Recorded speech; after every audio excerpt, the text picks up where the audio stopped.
நேத்து வீடியோல பிட்காயின் வந்து 100K தொட்டுரும்னு சொல்லியிருந்தோம். 99,000 வரைக்கும் போயிடுச்சு. பட் 100K இன்னைக்கு போயிடும். அதனால பிட்காயின பத்தி நம்ம அதிகமா பார்க்க வேணாம். ஏன்னா ரொம்ப அதிகமா பார்த்தியாச்சு. கண்டிப்பா 100K போனதுக்கு அப்புறமேலு ப்ராபப்லி ஒரு 105 அந்த ரேஞ்ச் போயிட்டு ஒரு புல் பேக் இருக்கும். இன்னைக்கு ஃபுல்லா ஈத்தேரியம் என்ன பண்ண போகுது? ஏன்னா ஈத்தேரியம் பம்ப் ஆனா தான் நம்மளுக்கு மத்த ஆல் காயின்ஸ் நம்ம இன்வெஸ்ட் பண்ண ஆல் காயின்ஸ் எல்லாமே பம்ப் ஆகும். ஏன்னா ஈத்தேரியம் தான் ஒரு பெரிய indicator. Most of the other ப்ராஜெக்ட்ஸ்லாம் வந்து பார்த்தீங்கன்னா, ஈத்தேரியமோட செயின்ல தான் வந்து கிரியேட் ஆயிருக்கும். எக்செப்ஷன் வந்து சொலானா பேஸ் செயினோ, இல்ல சூயி பேஸ் செயினோ அத விட்டுறலாம். ஜஸ்ட் ஈத்தீரியம் ஃபோக்கஸ் பண்ணலாம். ஏன்னா, அதில தான் வந்து அதிக காயின்ஸ் நம்மளுக்கு ஆல்ரெடி பைனான்ஸ், பைபிட் இந்த மாரி எக்ஸ்சேஞ்சுலயும் லிஸ்ட் ஆயிருக்கு. நம்ம அதில தான் வந்து இன்வெஸ்ட்டும் பண்ணியிருந்திருப்போம். ஸோ, அது எப்படி பெர்ஃபார்ம் பண்ணுது? என்ன நெக்ஸ்ட் நடக்க போகுது ஈத்தீரியம்ல? அதான் கிளியரா பார்க்க போறோம். வணக்கம். நான் உங்க ஜெய் பேசுறேன். இது ட்ரேடிங் மைண்ட் செட் வலையில் வரும் காணொளி.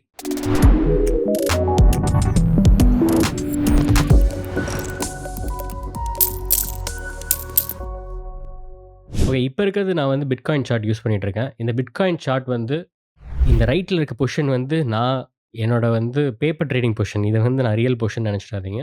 இது நான் சும்மா வந்து அ ஒரு ஸ்விங் எடுத்து பார்க்கலாம் அப்படின்னு சும்மா எடுத்து பார்த்தேன். நான் வந்து ஈத்தீரியம் அண்ட் சூயில தான் வந்து மேஜர் ஸ்விங் பொசிஷன் ஆன்ல வச்சிருக்கேன். மத்த எல்லாத்துலயுமே ஸ்கேல்ப் தான் பண்ணிட்டு இருக்கேன். நான் வந்து பிட்காயின் தொடவே இல்ல. மேபி 100K வந்தா 100K ரேஞ்ச் போனதுக்கு அப்புறமே நான் ஒரு ஸ்கேல்ப் எடுப்பேன்.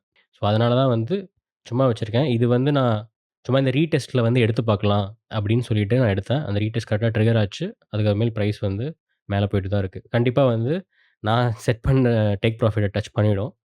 ஓகே. இத பத்தி நம்ம பார்க்க வேணாம். நம்ம பார்க்க வேண்டியது ஈத்தீரியம். நான் ஈத்தீரியமோட டெய்லி சார்ட்ல இருக்கேன். இங்க பார்த்தீங்கன்னா தெரியும். அந்த டிசெண்டிங் சேனல் நம்ம ஃபர்ஸ்ட் டிராப் பண்ணது. நம்ம 2 வீக்ஸ் முன்னாடியே டிராப் பண்ணோம். அத பிரேக் பண்ணுச்சு. மறுபடியும் அதையே சப்போர்ட்டா வந்து வச்சு மெயின்டெயின் பண்ணிட்டு இருக்கு. பிரைஸ் இங்கேருந்து மறுபடியும் இப்ப மேல போயிருக்கு. ஸோ, இது எப்படி மேல போச்சு அப்படின்னு பார்த்தீங்கன்னா, இங்க ஒரு ட்ரெண்ட் லைன் ஆக்சுவலா இருந்துச்சு. இது நீங்க ஒரு 4 ஹார்ஸ்ல வந்து ஸ்விங் பண்றதுக்கு பார்த்துட்டு இருந்தீங்கன்னா தெரியும். அந்த ட்ரெண்ட் லைன பிரேக் பண்ணி இப்ப வந்து பிரைஸ் வந்து மேல போயிடுச்சு. ஸோ, இப்ப இங்கேருந்து கண்டிப்பா வந்து ராலி ஆகும். பட் ஆனா ஏன் இப்ப வந்து ஒரு மாரி விக்கா ஃபார்ம் ஆயிட்டு இருக்கு அப்படின்னா, பிட்காயின் வந்து 100K தொடுற வரைக்கும் அதோட இம்பாக்ட் இங்க இருக்கும். ஓகேங்களா? இப்ப பிட்காயின் 100K தொட்டுச்சுன்னா, இதுவும் அந்த டைம்ல மேல போகும். பட் பிட்காயின் அங்க ரிஜெக்ட் ஆகும்போது மறுபடியும் கீழ வரும். ஒருவேள அப்படி கீழ வந்தாலும், மேஜர் புல் பேக் வந்து எனக்கு தெரிஞ்சு இந்த ட்ரெண்ட் லைன சப்போர்ட்டா வந்து மறுபடியும் மெயின்டெயின் பண்ணும்னு தான் நான் நெனைக்கிறேன். ஸோ, இந்த ட்ரெண்ட் லைன் வந்து உங்களுக்கு வந்து சப்போர்ட்டா மாறிடும். ஸோ, இந்த இடத்துல இருந்துட்டு மறுபடியும் பவுண்ட் ஆயி மறுபடியும் மேல பிரைஸ் மேல போலாம். அது உங்களுக்கு ஒரு பெட்டர் லாங் என்ட்ரியா இருக்கலாம். அது மட்டும் இல்ல, இப்ப நான் வந்து காயின் மார்க்கெட் கேப்ல காட்டுறேன். இது வந்து லாஸ்ட் ஃபியூ ஹார்ஸ்ல வந்து பம்ப் ஆயிட்டு இருக்க காயின். இது எதுக்கு நான் உங்களுக்கு காட்டுறேன்னா, மணி எங்க ஃப்ளோ ஆகுது? அதாவது பிட்காயின் இந்த மாரி மத்த காயின்லேருந்து ப்ராஃபிட்ஸ் வந்து எங்க ஃப்ளோ ஆயிட்டு இருக்கு இப்போ? அப்படின்னு பார்த்தீங்கன்னா, மோஸ்ட்டா ஈத்தீரியம் பேஸ்ட் காயின்ஸ்ல தான் வந்து போயிட்டு இருக்கு. ஈத்தீரியம் மீம் காயினா இருக்கட்டும், பாருங்க மேக்கர், மேன்டில் வந்து லேயர் 2 ஆக்சுவலா அதுவும் ஈத்தீரியம் தான். ஓகேங்களா? குரோனோஸ் அ ஐ திங்க் ஈத்தீரியம் தான் நெனைக்கிறேன். இத்தீனா ஈத்தீரியம். டெசோஸ் தனி செயினா இருந்தாலும் அதுவும் ஈத்தீரியம் பேஸ்ல தான் வந்துச்சு. ஆர்பிட்ரமும் ஈத்தீரியமோட தான். எஃப்டிஎக்ஸ் டோக்கனும் வந்து ஈத்தீரியம் தான். ஸோ, இது வந்து ஒரு இண்டிகேஷனா நம்ம பார்க்கலாம். மணி வந்து எங்க ஃப்ளோ ஆகுது? ஈத்தீரியம் பேஸ்ட் செயின்ல ஃப்ளோ ஆகுது அதிகமா. இப்போ ஈத்தீரியம் ம ஈத்தீரியம்ல பில்ட் பண்ண ப்ராஜெக்ட்ஸ் மோஸ்ட்டா பம்ப் ஆகும். ஃபர்ஸ்ட் லேயர் 1 ஈத்தீரியம் தான். அதுக்கு லேயர் 2ல இருக்கிறது தான் நெறைய ப்ராஜெக்ட்ஸ் இருக்கு. ஸோ, நெக்ஸ்ட் லேயர் 2 பம்ப் ஆகலாம். லேயர் 2னா வந்து ஆ உங்களுக்கு பார்த்தீங்கன்னா, மேன்டில் ஒரு லேயர் 2 தான். பாலிகான் இருக்கு, ஆர்பிட்ரம் இருக்கு. இந்த மாரி லேயர் 2ஸ்லாம் பம்ப் ஆகும் நெக்ஸ்ட்டு. அதே மாரி ஈத்தீரியம் பேஸ்ட் மீம் காயின்ஸும் பம்ப் ஆகுது. அதுக்கப்புறமேலு தான் வந்து ஈத்தீரியம் பேஸ்ட்ல இருக்க மத்த காயின்ஸ் எல்லாமே வந்து பம்ப் ஆகும். நான் எத்தினா வந்து சொல்லிட்டே இருந்தேன். இது வந்து ட்ராப் ஆகும்போது வாங்குங்க அப்டின்ட்டு. அது கண்டிப்பா இந்த டைம் வந்து போன டைம் லூனா பெர்ஃபார்ம் பண்ண மாதிரி இந்த டைம் எத்தினா பெர்ஃபார்ம் பண்ணும். நீங்க அந்த ட்ராப் ஆனப்ப வாங்கியிருந்தீங்கன்னா பெர்ஃபெக்ட் பிரைஸு. இப்ப வாங்கலனா கூட இப்ப வாங்கலாம். இல்ல ஒரு 1 வீக் வெயிட் பண்ணி கூட ஒரு ட்ராப் இருந்தா வாங்கலாம். பட் இப்படிதான் அந்த ட்ராப் இருந்தாலுமே, அதுக்குள்ள பிரைஸ் மேல ஏறி ட்ராப் ஆகும்போது இதே சிமிலர் என்ட்ரில தான் இருக்கும். இல்ல 0.5 டூ 5 அந்த ரேஞ்சுக்குள்ள தான் இருக்கும். நெக்ஸ்ட் பார்த்தீங்கன்னா, கேரி கென்ஸ்லர் எஸ்சியோட சேர்மன் ஓகேங்களா? இவரு தான் வந்து மோஸ்ட்டா இது வந்து செக்யூரிட்டி ஈத்தீரியம் வந்து ஒரு செக்யூரிட்டி. அது வந்து ஒரு அ கரன்சி கிடையாது. இல்ல வந்து அ ய ரிப்பிள் வந்து ஒரு செக்யூரிட்டி அப்படி இப்படின்னு வந்து ஃபுல்லா அதோட குரோத்தே தடுத்துட்டு இருந்தாரு. இப்ப இவரோட ட்ராப் கூட கிரிப்டோ அதுவும் மோஸ்ட்டா ஈத்தீரியம், ஈத்தீரியம் பேஸ்ட் காயின்ஸ்க்கு வந்து ஒரு ராலி போறதுக்கு ஒரு இண்டிகேஷனா இருக்கலாம். இது அவரே பப்ளிக்கா அனவுன்ஸ் பண்ணிட்டாரு. நான் 20த் ஜான்வரியிலிருந்து நான் வந்து ஸ்டெப் டவுன் ஆகுறேன். எஸ்இசி சேர்மனா அப்படின்னு சொல்லிட்டாரு. பேசிக்கா ஜான் 20த் தான் வந்து ட்ரம்போட இனாகுரேஷன் இருக்கு. அன்னைக்கு தான் அவர் பதவி ஏற்கிறாரு. அன்னைக்கு இவர் வந்து ரிசைன் பண்றேன்னு சொல்லியிருக்காரு. இதுவும் ஒரு இண்டிகேஷன். இது எல்லாமே வந்து அத நோக்கி தான் போகுது. ஸோ, நெக்ஸ்ட் வந்து ஈத்தீரியம் பேஸ்ட் காயின்ஸ் எல்லாமே பம்ப் ஆகும். இது எல்லாமே நான் சொல்ற இந்த ஹாலிடே சீசனுக்கு அப்புறமேல் பம்ப் ஆகும்னு தான் நான் நெனைக்கிறேன். இந்த மந்த் எண்ட்ல ஒரு ட்ராப்பு. அதுக்கப்புறமேலு பெரிய ராலி. இப்படி தான் இருக்கும்னு நான் நெனைக்கிறேன். பட் வெயிட் பண்ணி தான் பார்க்கணும். நான் கரெக்ட்டா சொல்றேன். நான் 100% கரெக்ட்டா சொல்றேன்னு சொல்ல முடியாது. ஏன்னா என்ன வேணா நடக்கலாம் கிரிப்டோ மார்க்கெட்ல. இப்ப நான் பாஸ்ட் 24 ஹவர்ஸ்ல பம்ப் ஆன காயின நான் உங்களுக்கு காட்டுறேன். இதுலயும் பார்த்தீங்கன்னா, மெஜாரிட்டி ஈத்தீரியம் பேஸ் தான். இதுல எக்செப்ஷன்னு பார்த்தீங்கன்னா, எக்ஸ்ஆர்பி இருக்கு. எக்ஸ்ஆர்பியும் ஏன் ரீசன்னா, அதே நான் சொன்ன மாரி கேரி கிளென்சர் வந்து அவரு மெயினா வந்து எக்ஸ்ஆர்பியோட இத வந்து டோட்டலா தடுத்தாரு. அதோட இதுவா இருக்கட்டும், அந்த லீகல் இஷ்யூவா இருக்கட்டும், அதுக்கும் வந்து ஃபுல் இதா இருந்ததுக்கு அவர் தான் ரீசனு. அதுக்கப்புறமேலு அவரோட ஸ்பாட் இடிஎஃப் வரதுக்கு எல்லாத்துக்குமே வந்து தடங்கலா இருந்தாரு. ஸோ, இப்ப அவரு போனது வந்து அவரு அனவுன்ஸ் பண்ணது இது ஒரு பம்ப வந்து கிரியேட் பண்ணியிருக்கு. ஒரு 24% வந்து எக்ஸ்ஆர்பியுமே வந்து லாஸ்ட் 24 ஹவர்ஸ்ல வந்து பம்ப் ஆயிருக்கு. அதையும் நீங்க பார்க்கலாம். அகைன் நான் இத பத்தி நெறைய டைம் பேசிட்டேன். எக்ஸ்ஆர்பி வந்து ஒரு $3 கூட போலாம். பட் ரொம்ப அதிகமா எக்ஸ்பெக்ட் பண்ணாதீங்க ரிட்டர்ன்ஸு. ஏன்னா வந்து இதோட மார்க்கெட் கேப் சப்ளைய வச்சு நான் சொல்றேன். அதுவும் இல்லாம மெஜாரிட்டி ஆஃப் த சப்ளை வந்து மோர் தென் 40% வந்து அவங்க ஃபவுண்டிங் டீம் தான் வந்து ஹோல்ட் பண்றாங்க. ஸோ, அதையும் மைண்ட்ல வச்சுக்கோங்க. சரி, இப்ப இதுல எந்த காயின் வந்து ஈத்தீரியம்ல வந்து ஃபர்ஸ்ட் பம்ப் ஆகும்னு நெனைக்கிறேன்னா, இது என்னோட பெர்சனல் ஒப்பீனியன். நான் என்ன நெனைக்கிறேன்னா, எத்தீனா வந்து இதுல வந்து அதிக புல்லிஷா இருக்கிறதுக்கான வாய்ப்பு இருக்கு. அதுக்கப்புறமேல் பார்த்தீங்கன்னா, செயின்லிங்க் வந்து இப்ப ரீசென்ட்டா மைக்ரோசாஃப்ட்டோட ஏதோ டை அப் வந்து அனவுன்ஸ் பண்ணியிருந்தாங்க. ஸோ, செயின்லிங்க்கும் ஒரு பொட்டன்ஷியலா ஹை இருக்கு. இதுக்கு ஈக்குவலன்ட்டா நம்ம வந்து சொலானால பார்த்தோம்னா வந்து பெத் இருக்கு. பட் பெத் வந்து அதுவும் பெர்ஃபார்ம் பண்ணும். பட் ஆனா சேம் டைம்ல பெர்ஃபார்ம் பண்ணுமான்னு தெரியாது. மேபி ஒரு 2, 3 டேஸ் லேக் இருக்கலாம். ஃபர்ஸ்ட்டு செயின்லிங்க் பம்ப் ஆகுறதுக்கு வாய்ப்பு இருக்கு. அதுக்கப்புறமேலு வந்து பெத் வந்து பம்ப் ஆகுறதுக்கு வாய்ப்பு இருக்கு. ஸோ, இதுலயும் இன்வெஸ்ட் பண்ணலாம். செயின்லிங்க்கும் நல்ல ப்ராஜெக்ட் தான். அதுலயும் இன்வெஸ்ட் பண்ணலாம். செயின்லிங்க் வந்து ஆல்ரெடி வந்து 10 பில்லியன் மார்க்கெட் கேப்பு. அதாவது சர்க்குலேட்டிங் சப்ளையோட வச்சு சொல்றேன். பட் இருந்தாலுமே வந்து இப்போ இன்னொன்னும் சொல்லிக் குடுக்குறேன். நீங்க வந்து என்ன பண்றீங்கன்னா, ப்ரீவியஸ் ஹைய வச்சுட்டு இப்ப அங்க போகும் அப்படின்னு வச்சு பார்த்தீங்கன்னா, அது ஆக்சுவலா உண்மை கிடையாது.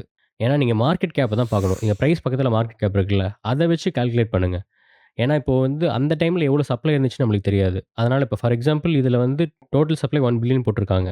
சர்க்குலேட்டிங்ல இருக்கிறது வந்து 626 மில்லியன்னு போட்டிருக்காங்க. இங்க அது பம்ப் ஆகும்போது இவ்வளோ சப்ளை இருந்திருக்காது சர்க்குலேஷன்ல. இதோட ரொம்ப கம்மியா இருந்திருக்கும். அதனால ஈஸியா வந்து அது வந்து $20, $30 போயிருந்திருக்கலாம். ஓகேங்களா? இப்ப வந்து மார்க்கெட் கேப் பாருங்க 20 பில்லியன் மேக்ஸிமம் போயிருக்கு. இப்போ 9 பில்லியன் இருக்கு. இப்போ 9 பில்லியன்லேருந்து 20 பில்லியன்னா டபுள் தான். ஓகேங்களா? பட் ஆனா இந்த இதுல வந்து பழைய மார்க்கெட் கேப் தான் போகும்னு கிடையாது. அங்கருந்து இன்னும் 2 மடங்கு கூட போலாம். அப்படி பார்த்தீங்கனாலும், உங்களுக்கு வந்து ஒரு 4x தான். ஸோ இப்போ வந்து பிரைஸ பார்க்கலாம். பிரைஸ் பார்த்தீங்கன்னா, $48 போயிட்டுருக்கு. ஓகேங்களா? $48 போயிருக்குன்னா, இங்கேருந்து வந்து அது ஒரு 3 1/2 எக்ஸ் இல்ல 3x தான். ஸோ 3x பிளஸ் ஒரு 1 மடங்கு எக்ஸ்ட்ரா போலாம். அந்த ரீஜியன்குள்ள தான் போறதுக்கு வாய்ப்பு இருக்கு. ஏன்னா, நெறையா வந்து ரிலீஸ் டோக்கன வந்து அன்லாக் பண்ணியிருப்பாங்க. அதையும் நம்ம கால்குலேஷன்ல எடுத்துக்கணும். இது இந்த காயினுக்கு மட்டும் இல்ல. எந்த காயின் இருந்தாலும், நீங்க பழைய புல் ரன்ல இருந்து வந்த காயின்னா, நீங்க அப்படிதான் கால்குலேட் பண்ணணும். மார்க்கெட் கேப்ப வச்சு தான் கால்குலேட் பண்ணணுமே தவிர, நீங்க வந்து பிரைஸ வச்சு பார்க்கக்கூடாது. ஓகே, போன ஹை இவ்வளோ, இந்த ஹை இவ்வளோ போகும். அப்படி கால்குலேட் பண்ணாதீங்க. ஓகேங்களா? இதே தான் நீங்க வந்து எந்த காயினுக்கு பார்த்தாலுமே. நான் உங்களுக்கு இன்னொரு எக்ஸாம்பிள் தரேன். இப்ப வந்து நான் நியர் புரோட்டோகால் எடுத்திருக்கேன். ஓகேங்களா? இதோட பிரைஸ் சார்ட் இது. இந்த பிரைஸ் சார்ட்ல வந்து இதோட ஆல் டைம் ஹை பார்த்தோம்னா, ஆல்மோஸ்ட் $20 19.56 ஓகேங்களா? இப்ப வந்து 5.8ல இருக்கு. ஸோ வந்து இங்கேருந்து ஒரு 3x போச்சுன்னா வந்து உங்களுக்கு அந்த பிரைஸ் வந்துரும். கரெக்ட்டுங்களா? ஆனா மார்க்கெட் கேப்ல பாருங்க. மார்க்கெட் கேப் வந்து மேக்ஸிமம் போனது வந்து 10 பில்லியன். ஆல்ரெடி 7 பில்லியன் இருக்கு. அது 30% தான் இங்கேருந்து அதோட லோ. ஸோ இதோட 30% அதிகமா போனா பழைய மார்க்கெட் கேப் வந்துரும். ஸோ இதுதான் நான் கம்பேர் பண்ண சொல்றேன். அதோட சப்ளை அப்ப கம்மியா இருந்திருக்கலாம் சர்க்குலேஷன்ல. இப்ப வந்து அதிகமா இருந்திருக்கலாம். ஏன்னா வந்து 3 வருஷம் ஆச்சுல்ல. 3 வருஷத்துல அவங்க டோக்கன் அன்லாக் பண்ணியிருப்பாங்க. இது நீங்க எல்லா காயின்ஸ்க்குமே பார்க்கணும். அப்பதான் ஒரு ரீசனபிளான டார்கெட் வச்சுட்டு நீங்க வெளிய வர முடியும். அது ரொம்ப முக்கியம் அந்த புல் ரன்ல. ஏன்னா நம்ம மேல போயிட்டே இருக்கும்னு நெனைப்போம். ப்ரீவியஸ் ஹையாச்சும் அட்லீஸ்ட் போக அங்க எடுத்துரலாம்னு நெனைப்போம். ஆனா சிலது வந்து ப்ரீவியஸ் ஹை கூட போகாம போகலாம். அதுக்கு காரணம் இதுவா தான் இருக்கும். ஸோ இதையும் வச்சுட்டு நீங்க ரீசனபிளா 3எக்ஸோ, 4எக்ஸோ நம்மளுக்கு தேவ வந்து வெளிய வரணும் ப்ராஃபிட்டோட. ஏன்னா போன டைம் நானே வந்து பாதி டோக்கன் தான் வந்து நான் ப்ராஃபிட்ல எடுத்தேன். மீதிலாம் அப்படியே மாட்டிக்கிச்சு எனது. அதுல ஒண்ணு வந்து எக்ஸ்ஆர்பியும் கூட. எக்ஸ்ஆர்பி நான் மேல போகும்னு நெனச்சேன். அப்புறமேல் கீழ தான் வந்துச்சு. நான் 0.7 கிட்ட தான் எங்கேயோ வித்தேன். ஆல்மோஸ்ட் 1.4ஓ 5ஓ வரைக்கும் போச்சு. பட் நான் 0.7 கிட்ட தான் வந்து ஆவரேஜா வித்தேன்னு நெனைக்கிறேன். அத நான் வந்து கேஷ் அவுட் பண்ணல. சேம் வந்து இஓஎஸும் அப்படி பண்ணியிருந்தேன் போன காயின்ல. இப்ப அதெல்லாம் ஹோல்ட் பண்ணல. பட் இஓஎஸ் வந்து ஆக்சுவலா எனக்கு $14 வரைக்கும் போச்சு. நான் திருப்பி வந்து $4ல தான் வித்தேன். ஆனா நான் வந்து $2 கிட்ட வாங்குனேன்னு நெனைக்கிறேன். டபுள் தான் பண்ணனே தவிர, அந்த பெரிய பம்ப நான் வந்து கேஷ் அவுட் பண்ணாம விட்டுட்டேன். ஏன்னா அதெல்லாம் சடனா ஒரு 2 வீக்ஸ்க்குள்ள பம்ப் ஆயிட்டு வந்துருச்சு. ஸோ நம்ப வந்து ஒரு ரீசனபிளான டார்கெட் வச்சுக்கிறது ரொம்ப முக்கியம்ன்றேன். ஏன்னா இப்ப ஈத்தேரியமோட பம்ப் ஸ்டார்ட் ஆகுது. இப்ப நம்ம வந்து மெயினா பார்க்க வேண்டியது அதெல்லாம் தான். இப்ப ஈத்தேரியம் பம்ப் ஆயிட்டு இருக்கு. இப்போ வந்து ஆல் காயின்ஸும் பம்ப் ஆகுதுன்னா, நாம கொஞ்சம் ரீசனபிளா இருக்கணும். அத தான் நான் சொல்ல வரேன். ஸோ இப்படி தான் ஈத்தேரியம் பெர்ஃபார்ம் பண்ண போதுன்னு நான் நெனைக்கிறேன். இதெல்லாம் தான் ரீசன்ஸ். இதெல்லாம் ஒரு இப்ப நான் சொன்னது எல்லாமே ஒரு கேட்டலிஸ்ட்டா இருக்கலாம் இதோட பம்புக்கு. இது எல்லாமே மைண்ட்ல வச்சுக்கோங்க. ஒரு புல் பேக்கும் எக்ஸ்பெக்ட் பண்ணுங்க. ஏன்னா ட்ரெண்ட் லைன பிரேக் பண்ணி போயிருக்கு. ஒரு புது ஹை ஃபார்ம் பண்ணியாச்சு. ஓகேங்களா? அதாவது நான் சொல்றது லோக்கல் டாப் சொல்றேன். இன்னும் வந்து ஆல் டைம் ஹைலாம் பிரேக் பண்ணவே இல்ல. கண்டிப்பா இது வந்து ரொம்ப புல்லிஷான இதுதான். பிரைஸ் வந்து $4000 தாண்டி போணும். அப்பதான் நம்மளுக்கு வந்து ப்ராப்பரான ராலி எல்லா காயினுமே ஆகும்.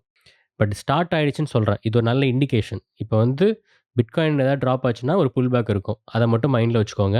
இன்னைக்கு கண்டிப்பா வந்து பிட்காயின் வந்து ஆல் டைம் ஹைய வந்து தொட்டுரும். ஐ மீன் புது ஆல் டைம் ஹை 100K எல்லாமே தொட்டுரும். அதையும் நீங்க வந்து பாருங்க. சுவி சுவி மேபி கொஞ்சம் வந்து சைட்வேஸ் போலாம். ஏன்னா எனக்கு அப்படிதான் ஃபீல் ஆகுது. நல்லது. சைட்வேஸ் போறது நல்லது. ஏன்னா, இவ்ளோ பெரிய பம்ப் ஆயிடுச்சு. இன்னும் கொஞ்சம் சைட்வேஸ் போயிட்டு 4.4 இல்ல 4.5க்கு போனதுக்கு அப்புறமேலு ஒரு பெரிய ட்ராப் இருக்கலாம். ஏன்னா, அங்க வந்து நான் அன்னைக்கு சொன்ன மாரி சைக்காலஜிக்கலா 10x போயிருக்கு. கடைசி 3 மாசத்துல. ஸோ 3 மாசத்துல 10x போனது ஒரு பெரிய கரெக்ஷன் வந்து தான் ஆகணும். அந்த கரெக்ஷன் வரும்போது பைபேக் பண்ணலாம். கண்டிப்பா இது $8 வரைக்குமே போகும்.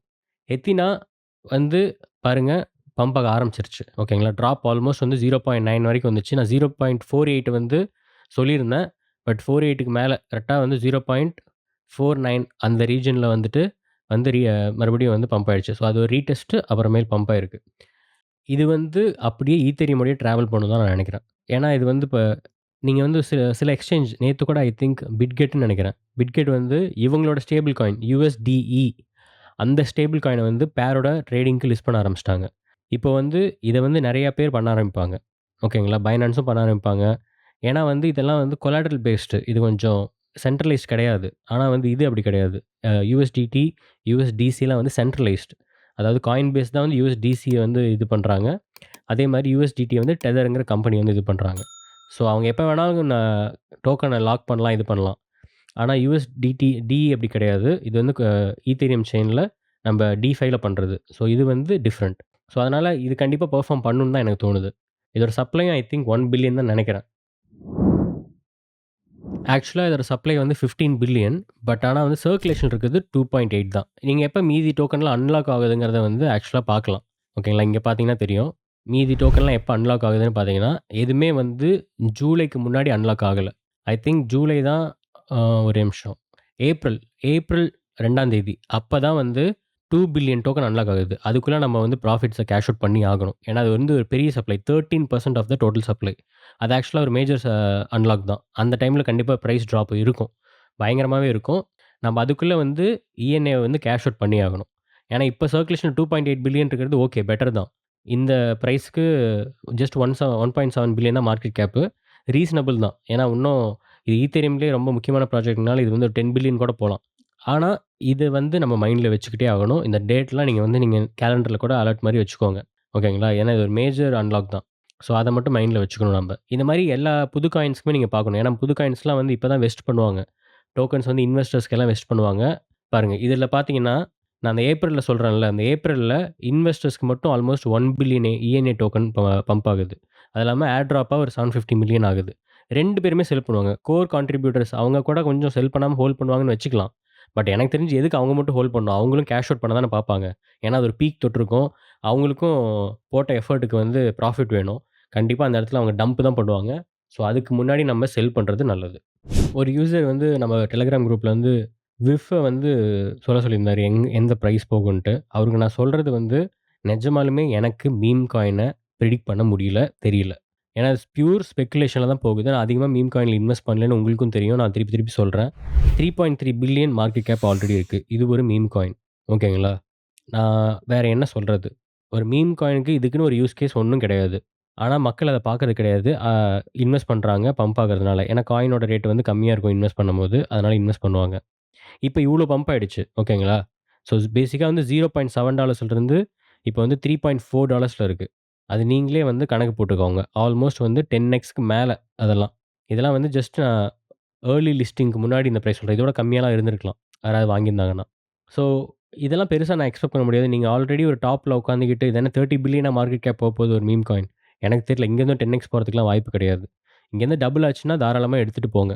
அதுதான் நான் சொல்றது. இப்ப நம்ம ஃபைனலா வந்து ஈத்தேரியம் எப்படி பெர்ஃபார்ம் பண்ணும்? டெக்னிக்கலி கொஞ்சம் பேசுவோம். பேசிட்டு இந்த வீடியோ முடிச்சுக்கலாம். நாளைக்கு வந்து டிஃபரெண்ட்டா ஏதாவது நம்ம வந்து கவர் பண்ணலாம்.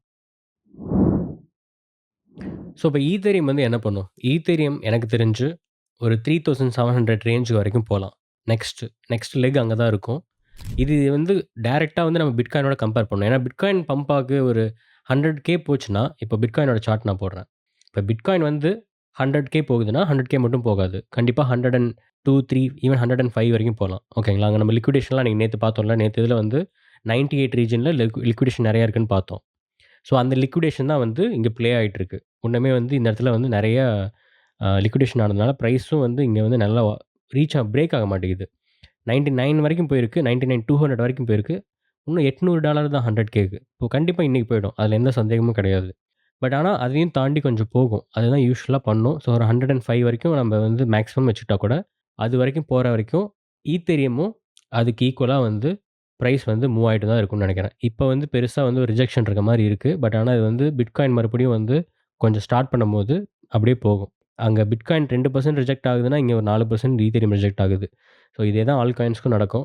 ஸோ ஈத்தேரியம் இங்க போனதுக்கு அப்புறமேலு ஒரு வேள நாம எக்ஸ்பெக்ட் பண்ற புல் பேக் இருந்துச்சுன்னா, அது வந்து மேக்ஸிமம் 20% இருக்கலாம். ஈத்தேரியம்க்கு மட்டும் சொல்றேன். ஈத்தேரியம் பேஸ்ட் ஆல் காயின்ஸ்லாம் இதோட அடி வாங்கும் அதிகமா. அங்க தான் நம்ம பை பண்ணணும். பயப்படாதீங்க. இந்த ஒரு ட்ராப்ப நம்ம யூஸ் பண்ணிக்கணும். நான் அங்க வந்து பிட்காயின வச்சு நான் காட்டுறேன். இப்ப பிட்காயின் 105 போயிடுச்சுன்னு வச்சுக்கோங்க. இப்ப இது 105, 103 எங்கேயாவது போகுது. நான் ஒரு 103 ஆவரேஜா எடுக்கிறேன்னு வச்சுக்கோங்க. 103ல டீசென்ட்டா ஒரு 10% புல் பேக் நம்ம வந்து எக்ஸ்பெக்ட் பண்ணலாம். 10% புல் பேக்னா 93,000 தான். அது நம்மளுக்கு ரெசிஸ்டன்ஸா இருந்துச்சு. நம்ம ஆல்ரெடி இங்க போட்டுருக்கோம் பாருங்க ரெசிஸ்டன்ஸ்ன்ட்டு. அத வந்து சப்போர்ட்டா இப்ப பிஹேவ் பண்ணும். அப்படி இல்லைன்னா 85 தான்.